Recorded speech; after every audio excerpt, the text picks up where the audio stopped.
আব্দুল্লাহ ইবনে সালাম নামে একজন সাহাবী, তিনি মজলিসে আসলেন। আব্দুল্লাহ ইবনে সালামের ব্যাপারে একটা কথাকে বলে দেই।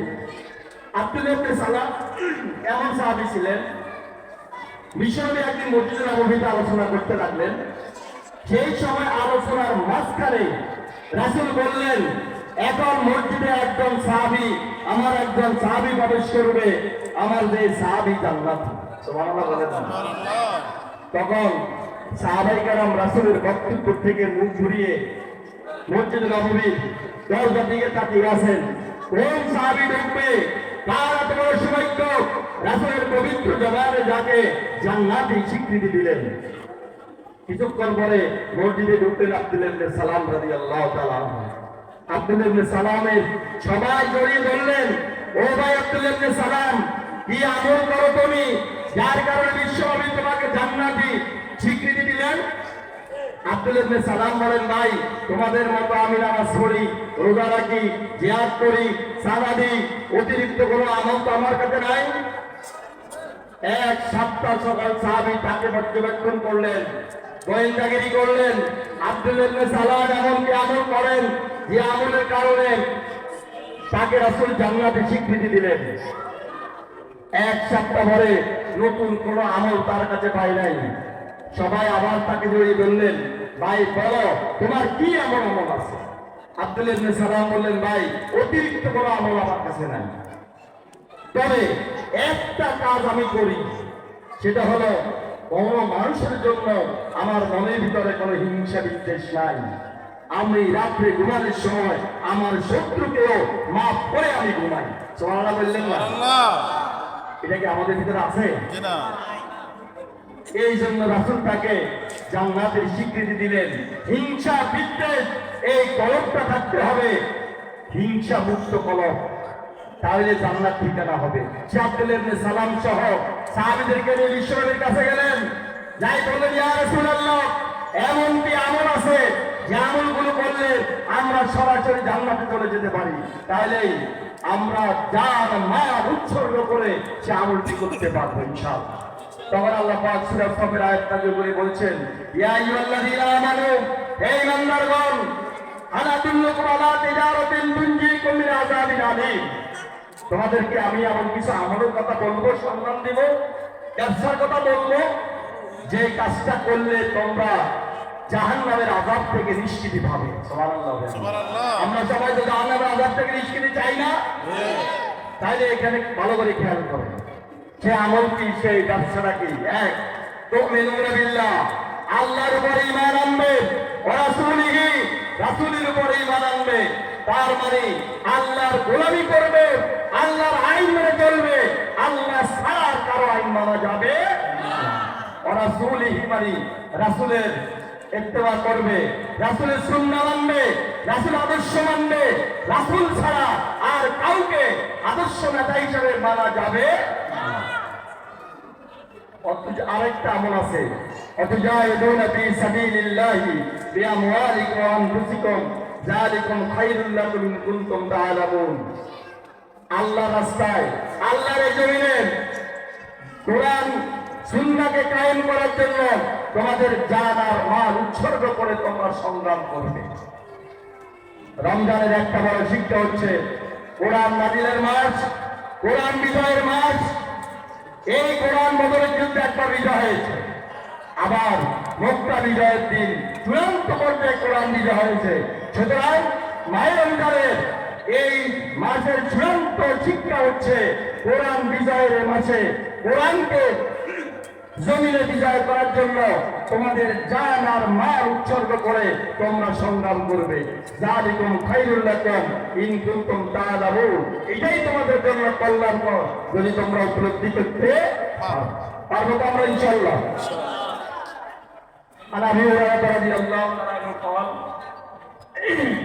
হযরত আবু হুরায়রা রাদিয়াল্লাহু তাআলা আনহু হতে বর্ণিত, আতা নবী সাল্লাল্লাহু আলাইহি ওয়াসাল্লাম, একজন আরবি বেদুইন বিশ্বনবীর কাছে এসে বললেন, ইয়া রাসূলুল্লাহ সাল্লাল্লাহু আলাইহি ওয়াসাল্লাম, দুল্লানি আলা আমালিন আমিলতাহু দাখালতুল জান্নাহ।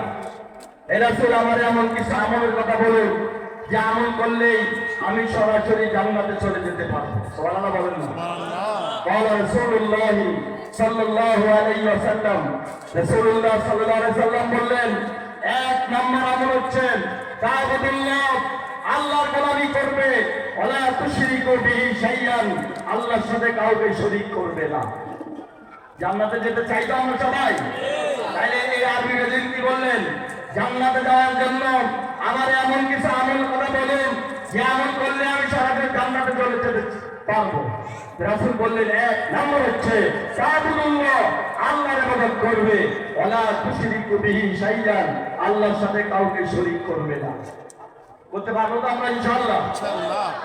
অতুকিমুস সালাতাল মাকতুবা, তোমার উপরে নির্ধারিত ফরজ নামাজগুলো আদায় করবে। অতুআতুল যাকাতাল মাফরুদা, যাকাত যদি ফরজ হয় যাকাতগুলো আদায় করে দিবে।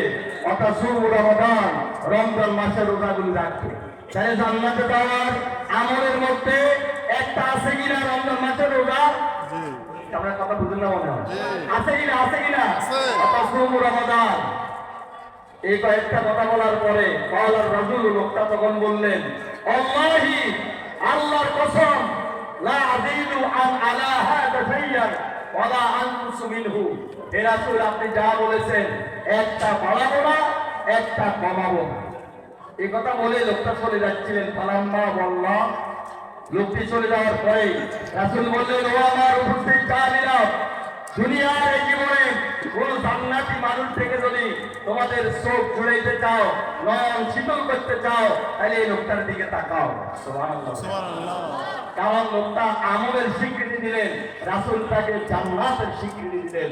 সুবহানাল্লাহ, সুবহানাল্লাহ। আমরা এই আমলগুলো করে আমাদের ঠিকানা জান্নাত বানাতে পারবো ইনশাআল্লাহ। সম্মানিত ভাইরা, قال رسول الله সাল্লাল্লাহু আলাইহি ওয়াসাল্লাম, রাসূল কারীম সাল্লাল্লাহু আলাইহি ওয়াসাল্লাম বললেন, আফসুস সালাম, ব্যাপকভাবে সালাম দিবে। ওয়া ইতামুত তুআম, ক্ষুধার্তের মুখে খাবার তুলে দিবে। যেদিন জান্নাত আর জাহান্নাম কায়েম হয়ে যাবে, তখন জান্নাতীরা জাহান্নামীদেরকে জিজ্ঞাসা করবে, ফি জান্নাতিন ইয়াতাসাআলুনা আনিল মুজরিমিন মা সালাকাকুম ফি সাকার। ও ভাইরা, দুনিয়াতে নবী রাসূল আসছেন, এত আসমানি কিতাব এসেছেন, এত ওয়াজ নসিহত হয়েছে, তারপরও কেন জাহান্নামে আসছে? জাহান্নামীরা চারটা কথা বলবে, ক্বালু লাম নাকু মিনাল মুসাল্লি, আমরা নামাজ আদায় করি নাই। ওয়া লাম নাকু নুতঈমুল মিসকিন, অনার হদ্দুয়ারে নিঃস্ব বান্দাদের মুখে খাবার তুলে দেই নাই। আর এখানে বলা হয়েছে আফসুস সালাম, ব্যাপকভাবে মানুষকে সালাম দিবে। ওয়া ইতামুত তুআম, ক্ষুধার্ত ব্যক্তিদের মুখে খাবার তুলে দিবে। ওয়াসিলুল আরহাম, আত্মীয়তার সম্পর্ককে বজায় রাখবে। ওয়াসাল্লু বিল লাইলি ওয়ান নাস নিয়াম, রাতে নামাজ পড়বে, যখন মানুষগুলো ঘুমিয়ে থাকে, তাহলে তাদের গুনুল জান্নাত বিস সালাম, নিরাপত্তার সাথে জান্নাতে চলে যেতে পারবে। সুবহানাল্লাহ বলি আমরা সবাই। সম্মানিত ভাইরা, এক সাগর রক্তের বিনিময়ে এই বাংলাদেশ দ্বিতীয়বার স্বাধীন হয়েছে। শহীদ মাওলানা মতিউর রহমান নিজামী, আল্লামা দেলোয়ার হোসেন সাইদের রক্ত বাংলার এই জমিনে ঝরেছে, অসংখ্য ছাত্র জনতার রক্ত ঝরেছে। সেই বিজয়কে ছিনিয়ে নেওয়ার জন্য আবারও ষড়যন্ত্র চলছে। সেই ষড়যন্ত্রকে আমরা নস্যাৎ করে দিব। রাজি আছেন ইনশাআল্লাহ? আগামী দিনে সেই রক্ত কথা বলবে যদি আমরা সকলে কোরআনের পক্ষে রায় দিই, কোরআনের পক্ষে থাকি। কোরআনের পক্ষে থাকতে আমরা সবাই রাজি আছেন ইনশাআল্লাহ? তাহলে আগামী জাতীয় নির্বাচন যদি আমরা দল মত নির্বিশেষে সেই প্রেসিডেন্টকে মোকাবিলা করে আমরা কোরআনের পক্ষে রাখতে পারি, কোরআনকে বিজয় করতে পারি, তাহলে ছাত্র জনতার রক্ত, ওলামায়ে কেরামের রক্ত কি হবে? বৃথা যাবে না, সফল হবে। আর যদি আবারও যে প্রেসিডেন্টরা ক্ষমতা আসে, জুলুমবাজের আবার যদি আসে, তাহলে রক্ত বৃথা যাবে। আমরা ঐক্যবদ্ধভাবে সকলে কোরআনের পক্ষে থাকবো, এই আহ্বান জানিয়ে সকলকে ধন্যবাদ দিয়ে আমি আমার বক্তব্য শেষ করছি। আসসালামু আলাইকুম।